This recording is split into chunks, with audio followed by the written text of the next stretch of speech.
안녕하십니까. 오늘은 8주차 수업입니다. 수업을 한 지 8번째 주차가 되었고요. 오늘은 특강입니다. 특강을 하는 이유는 오늘 중간고사인데요. 오늘 중간고사는 레포트로 대치를 하기로 해서 간단하게 특강을 올리도록 하겠습니다.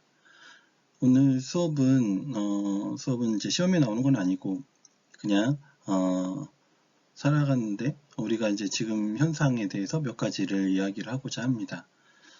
우리 학생들이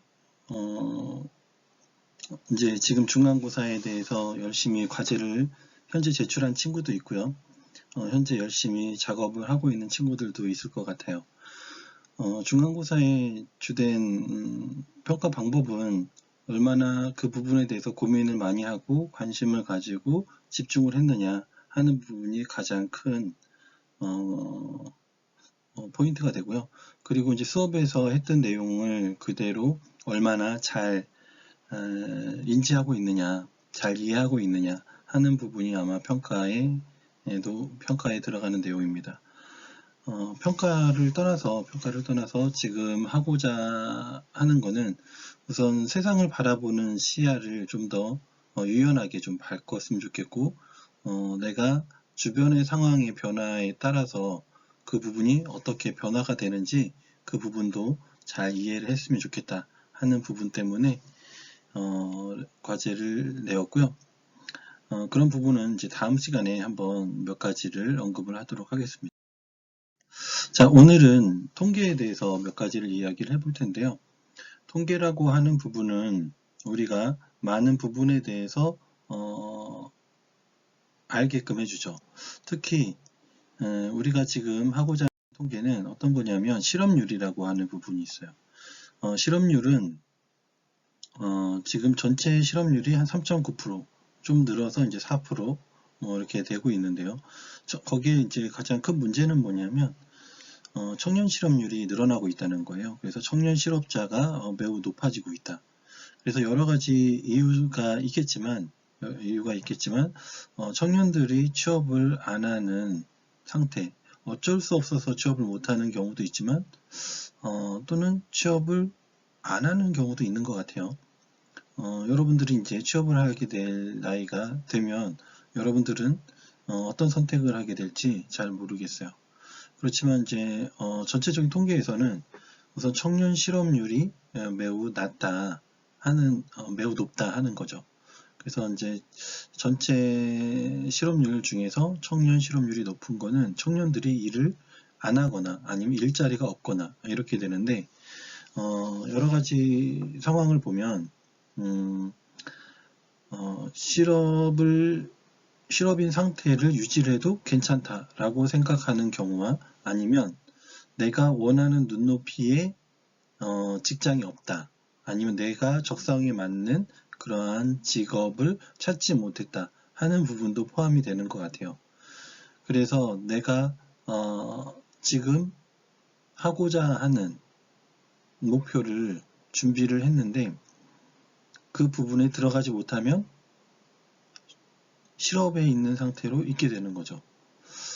이 부분은 전체 국가로 보거나 개인으로 보거나 굉장히 큰 문제점을 안고 있어요. 그래서 많은 사람들이 실업 상태에 있으면 경제가 발전하지 못하죠. 그래서 그 부분이 현재 나타나는 현상이고, 앞으로 지금처럼 코로나 사태가 조금 더 지속이 된다면 실업률은 더 높아질 거라고 생각을 하고요.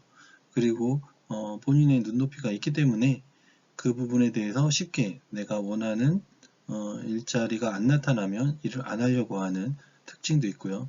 아니면 자기가 좋아하는 일이 없으면 안 할 수도 있는 상황인 것 같아요. 이런 상황이 계속 진행이 되면 별로 전체적으로 좋지 않은 현상이 나타납니다. 그래도 90%는 취업을 하기 때문에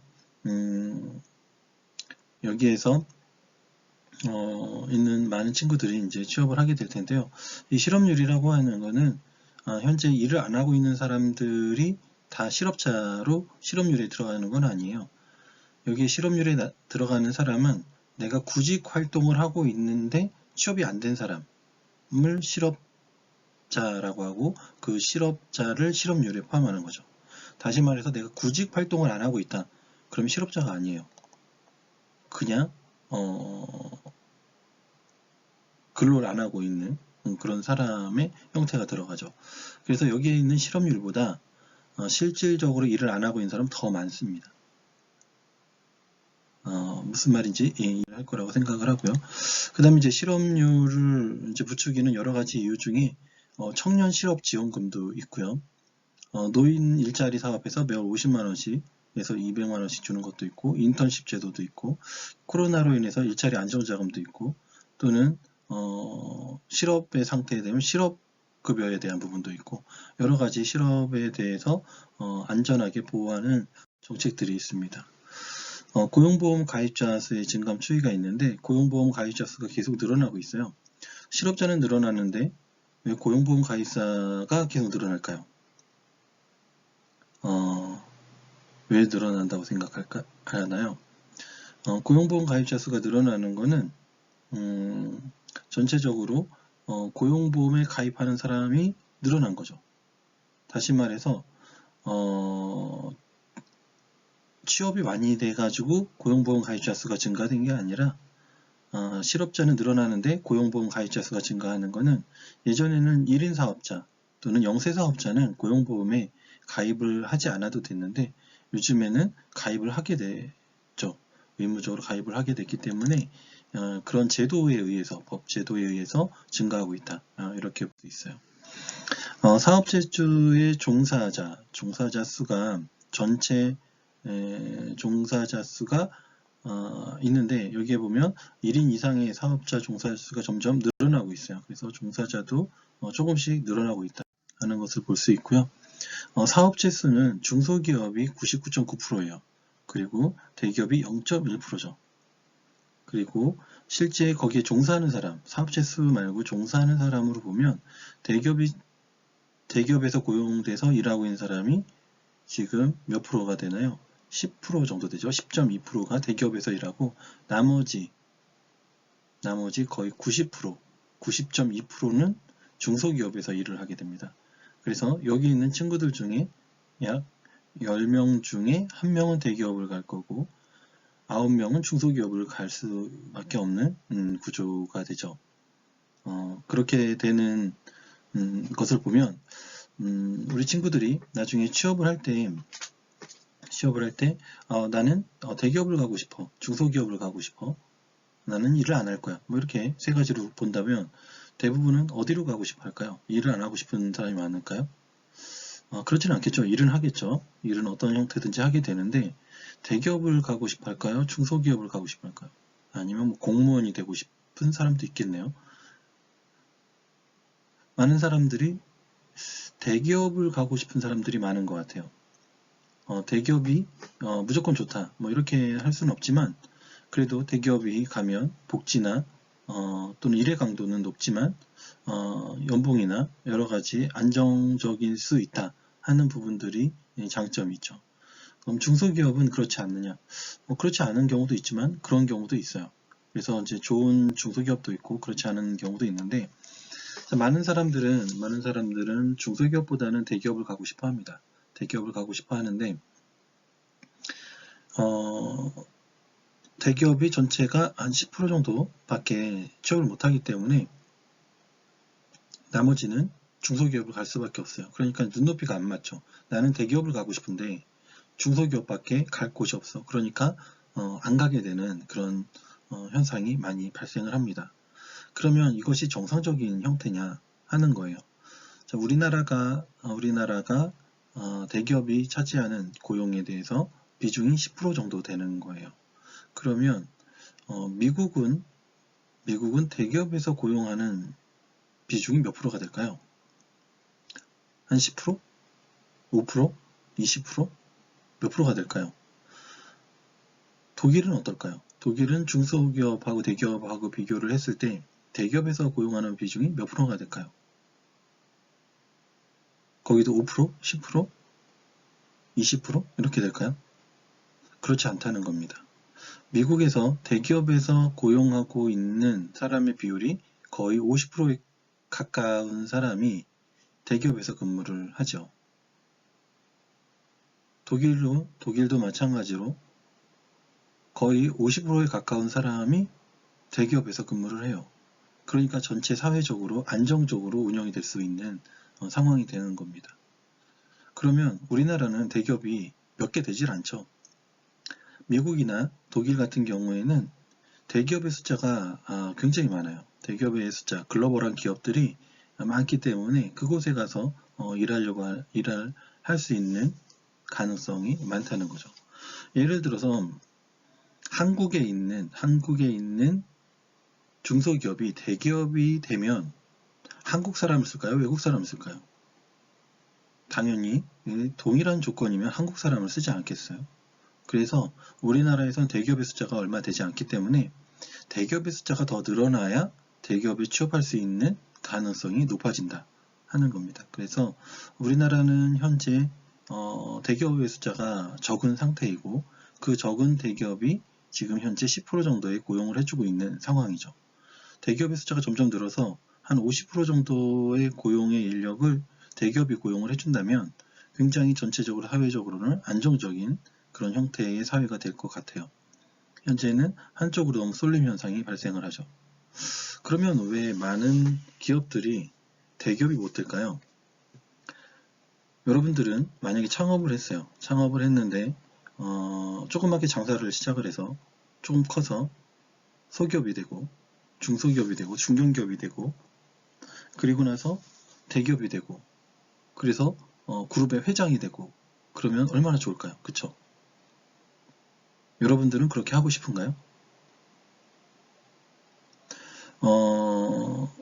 많은 사람, 많은 기업, 많은 중소기업의 중견기업 중에 대기업이 되고 싶어 하는 중견기업이 없어요. 놀랍죠? 안 놀랄까요? 많은 중견기업들은 대기업이 되기를 싫어합니다. 마찬가지로 중소기업도 중견기업이 되기를 싫어해요. 왜 그럴까요?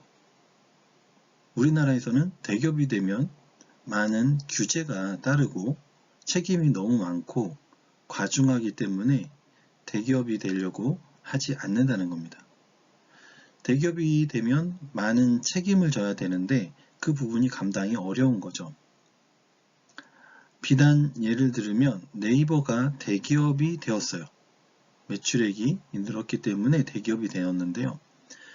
네이버는 대기업이 되기를 원하지 않았어요. 매우 열심히 노력해서 대기업이 안 되려고 했는데 결국은 대기업이 되었습니다. 자, 이렇게 우리나라에서 많은 사람들이 왜 많은 중견기업들이 대기업이 안 되려고 하는지에 대해서는 아마 여러분들이 좀 나이가 들거나 좀 고민해보고 찾아보면 그 원인을 찾아내지 않을까 싶어요. 그래서 굉장히 많은 부분들이 있고요. 더 큰 것 중에 하나는 규제도 많지만 사회적인 인식의 문제도 있어요. 많은 사람들이 대기업은 횡포하고 갑질만 부리는 것이 대기업이다 라고 생각을 하죠. 그래서 대기업의 회장은 나쁜 사람이야 라고 생각을 하는 경우가 국민 정서에 있는 것 같아요. 여러분들은 어떻게 생각하는지 모르겠지만 그런 정서가 있는 것 같아요. 그래서 많은 사람들이 대기업에 들어가고는 싶어 하는데 대기업은 별로 부도덕한 곳이야 라고 생각하는 경우가 많이 있어요. 그래서 그런 부분은 전반적으로 대기업을 운영하는 사람도 부담스럽지 않을까 싶어요. 많은 사회적인 책임이라든지 많은 그런 규제가 있다 하더라도 국민들이 많이 존경을 한다면 아마 서로 대기업이 되려고 하지 않을까 싶어요. 이런 것들이 이제 사회적인 분위기 이런 것들도 같이 감안을 해야 되는 것 같습니다. 자, 현재 폐업률은 지금 국세청 통계에 따르면 폐업률이 점점 늘어서 이제 거의 90% 가까운 폐업률이 생깁니다. 그래서 신규 업체보다 이제 폐업자가 더 많아지는 거죠. 지금 코로나 사태가 되면서 더 심해지는 형태를 갖게 돼요. 그래서 많은 사람들이 조그만 가게들부터 중소기업, 중견기업 할 거 없이 현재 폐업하는 경우가 많이 생기고 있습니다. 이렇게 되는 거는 전체적으로 사회적인 어려움, 경제의 어려움 때문에 그렇게 되고 있고요. 경쟁력이 없는 중소기업이 만들어져서 가게가 만들어져서 망하는 경우도 있죠. 그래서 취업이 안 되니까 창업을 하는 그런 부분도 있는 상태입니다. 경제 위기설이 계속 나오고 있는데요. 1997년에 IMF가 터지고 나서 그때 이후로 계속 떨어지기 시작해서 지금은 올해 2020년에 경제성장률은 마이너스 3% 정도가 될 거예요. 마이너스 3%면 어마어마한 충격인데 이 충격은 당분간 지속되지 않을까 싶습니다. 여러분들이 졸업할 때, 취업할 때쯤 되면 경제가 회복이 되어 있어야 될 텐데 그렇게 될지 안 될지 잘 모르겠어요. 지금처럼 가다 보면 그땐 더 어려워지는 상황이 될 것 같습니다.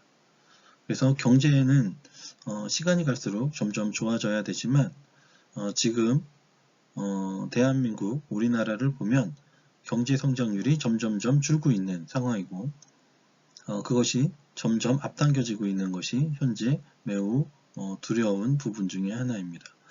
코로나19 사태로 인해서 우한폐렴이 전국에 감염이 되었죠. 그러므로 인해서 전 세계적으로 긴축되고 긴장하고 있는 상황인데 앞으로 미래에 시간이 지나고 나면 코로나가 발생하기 이전의 세상과 코로나가 발생한 이후의 세상이 달라진 기준점이 될 거라고 보고 있어요. 그래서 포스트 코로나 시대는 어떻게 될 것인가 하는 부분이 여러 의견들이 있지만 아무래도 조금 더 이제 자국 우선주의라든지 글로벌리즘에서 내셔널리즘으로 바뀌는 그런 여러 가지 현상들이 발생이 될 것 같아요. 그렇게 되면 많은 어려움들이 생길 수 있습니다. 경제 성장률은 점점 낮아질 거고 실업률도 당연히 높아지겠죠. 그리고 생필품에 대한 가격은 치솟거나 공급이 어려울 수 있고 여러 가지 어려운 부분들도 있는 그런 것들을 감안을 해야 될 것 같아요. 다만 이것이 긍정적인 효과가 돼서 좀 더 잘 될 수 있는 요인이 생긴다면 좋겠는데 그렇지 않은 전망들이 대다수라서 조금 아직은 걱정이 되는 그런 형태의 부분을 가지고 있다 하는 겁니다. 현재 정부에서도 많은 이제 복지 또는 대응 이런 위기에 대해서 대응하기 위해서 선제적으로 자금을 풀거나 이렇게 하는 것을 볼 수 있죠. 그렇다는 것은 앞으로 굉장히 큰 위기가 올 거라고 직감을 하기 때문에 직접적으로 경제가 지금 나빠졌어요 라고 얘기하기보다는 선제 대응을 하고 있는 부분 중에 하나입니다. 굉장히 심각한 수준으로 올 수도 있고 그 부분에 대해서 미리 대비하지 않으면 굉장히 큰 어려움이 닥칠 수도 있겠다라는 겁니다. 자, 이런 것들은 이제 통계를 보고 알 수 있는 부분인데요. 자, 이 부분은 이제 OECD 세계 주요 경제 성장률 전망치인데 이제 한국은 이제 굉장히 이제 점점 줄고 있다 하는 부분이고요. 많이 줄 거다라는 부분입니다. 그래서 2020년은 전 세계의 경제 성장을 평균 냈을 때 마이너스 3%입니다. 그래서 한국도 마찬가지로 거기에 맞춰서 어려운 부분이 생길 것 같고요. 그러므로 인해서 많은 기업들이 부도가 나거나 도산할 수 있는 가능성이 생긴다는 겁니다. 그래서 이런 부분들은 경제가 지금 많이 어려워지고 있구나 하는 거를 직감을 하고 다른데 많은 소비나 낭비를 한다기보다는 저축을 하고 자기 개발을 하고 어떤 부분이 꼭 필요한 직업군이 되는지 일자리가 되는지 비즈니스가 되는지에 대해서 고민을 해봤으면 좋겠어요. 자, 이렇게 해가지고 통계에 대해서 간단하게 알아봤고요. 간단한 상식을 몇 가지를 알아보죠. 우리가 세상을 보는 관점에 대해서 좀 상식은 좀 많아야 되는 것 같아요. 올바른 상식이 필요하죠. 그래서 상식에 대해서 자,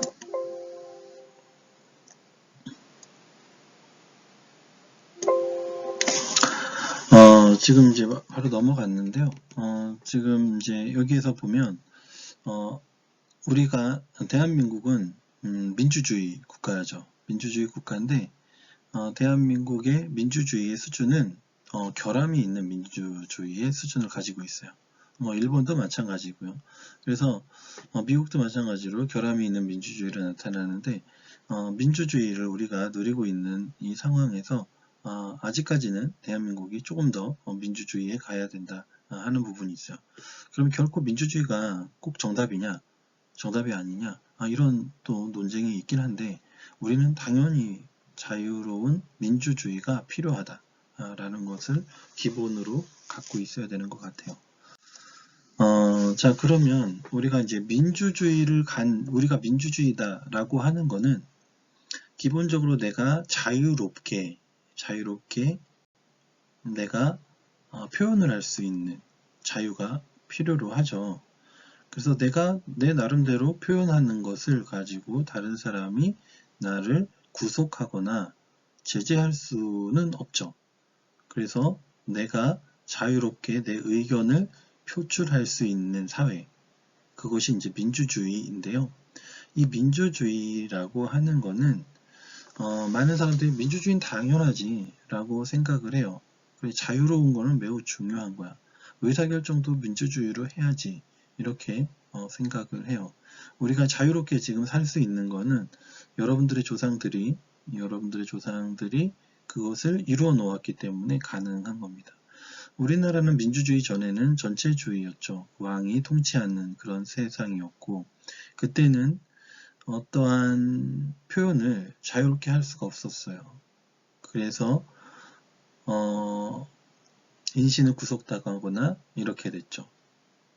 그런데 지금은 자신이 원하는 형태를 표현할 수가 있고, 자기가 원하는 사람을 뽑을 수도 있는 그런 부분이 현재 되었다는 겁니다. 그리고 인간의 지적 발전을 가능하게 해주는 것이 민주주의예요. 그리고 인간의 양심의 자유와 표리를 이루는 것이 민주주의죠. 그리고 다른 모든 자유를 가능하게 만드는 원천적인 자유가 있죠. 표현의 자유는 그렇게 되고요. 재산권이 물질에 대한 자유죠. 재산권. 여러분들이 차를 가지고 있어요. 아직 차가 없을 테지만, 아니 스마트폰이 있어요. 스마트폰이 하나의 재산이죠. 그러한 것을 가질 수 있는 자유. 그게 이제 재산권이라는 거예요. 물질을 자유롭게 가질 수 있는 것을 재산권이라고 해요. 그래서 이 땅은 내 땅이야 라는 것이 재산권이죠. 이 집이 내 집이야 라고 하는 게 재산권이에요. 표현의 자유는 정신의 자유예요. 내가 생각한 거를 표현하는 것은 자유롭게 할 수 있어야 되는 거죠. 그래서 재산권과 표현의 자유, 물질에 대한 자유와 표현에 대한 자유, 이런 것들은 매우 중요한 요인 중에 하나입니다. 자, 그러면 여러분들이 표현하는 거를 누가 하지 못하게 해요. 그러면 굉장히 답답하겠죠. 재산이 여러분이 있는데 그 재산권을 행사하지 못하게 해요. 그러면 엄청나게 스트레스가 받겠죠. 자, 이렇게 재산권을 침해하거나 표현의 자유를 침해하는 나라들이 많이 생기고 있어요. 점점 주는 게 아니라 점점 늘어난다는 거예요. 민주주의가 점점 늘어나는 게 아니라 민주주의가 점점 줄어든다 하는 거를 알 수 있습니다. 여러분들은 그렇게 느낄지 안 느낄지 모르지만 전 세계적으로 자유주의가 더 팽창하는 것이 아니라 그 반대의 부분이 점점 더 팽창하고 있다. 이렇게 볼 수 있어요. 이제는 이제 내가 가지고 있는 재산에 대해서 점점 세금을 많이 내야지 되거나 이렇게 하는 부분들도 있고요. 여러 가지 이제 표현을 하면 이거는 어떠한 부분에 대해서 모욕을 준 거야. 뭐 이렇게 표현을 할 수도 있고 여러 가지 해가지고 지금 문제가 있죠. 자, 자유라고 하는 거는 자유라고 하는 부분이 있어요. 자, 자유는 이제 표현의 자유를 예를 들면 이제 언론에 대해서 자유가 있는데 이 표현의 자유가 어디까지가 허용이 돼야 될까요? 여러분들이 손을 쓸 주먹을 쓸 자유는 있죠. 그쵸? 여러분들이 주먹을 휘두를 자유도 있어요. 주먹을 휘두르거나 기지개를 피거나 이렇게 할 수 있잖아요. 그런데 내가 주먹을 가지고 있고 내가 주먹을 마음대로 휘두를 수는 있지만 이 자유는 엄연히 내 개인에 속한 거죠. 그런데 그 주먹으로 다른 사람의 얼굴을 때린다든지 신체를 가격을 한다든지 다른 사람의 재산권, 뭐 차라든지 물건을 부순다든지 하게 되는 것까지의 자유는 없다는 거예요. 표현의 자유도 마찬가지예요. 표현의 자유도 내가 무엇이든 표현할 수 있지만 자유롭게 표현할 수 있지만 다른 사람한테 피해를 주거나 다른 사람을 공격을 하거나 다른 사람을 죽음에 이르기까지 곤란하게만 하는 이짐에 따돌리기 뭐 이런 것들 있죠. 이런 것들이 있으면 안 된다 하는 겁니다. 자, 이렇게 우리가 알아야 되는 것 중에 조금 더 우리가 살아가는 세상에 대해서 좀 더 깊이 생각을 해볼 필요가 있다 하는 거예요. 그래서 우리가 할 수 있는 표현의 자유 또는 우리가 자유민주주의에서 살아가는데 어떤 거 어디까지가 자유고 어디까지가 해야 되는 거고 어디까지가 하면 안 되고 어디까지가 하면 방종이 되는지에 대해서 좀 고민을 해볼 필요가 있다 하는 겁니다. 자, 그래서 우리가 생각하는 그런 자유는 어디까지가 자유고 어디까지가 자유가 아닌지 이런 부분을 간단하게 생각을 해봤는데요. 다양한 이야기를 하고 싶은 건 많지만 시간 관계상 그냥 여기까지 이야기를 하도록 할게요. 그래서 오늘은 특강으로 간단하게 통계 몇 개를 보고 사회가 점점 경제가 좋아지기보다는 점점 어려워지고 있고 민주주의 또는 자유에 대해서도 이야기를 해봤어요. 우리가 자유가 점점점 자유로워지는 세상이 아니라 조금씩 점점 구속되는 부분들도 생기고 내가 자유를 누리고 있지만 자유를 어떻게 누리고 있는지 그리고 어디까지 누려야 하는지에 대해서도 한번 고민을 해보면 좋겠다라고 생각해서 한번 이야기를 생각해보는 시간을 가져보았습니다. 자, 그러면 오늘 이제 시험인데 시험 여기까지 해가지고 이번 레포트 기간 내에 꼭 제출해 주시기를 바라고요. 다음 주에 보도록 하겠습니다. 감사합니다.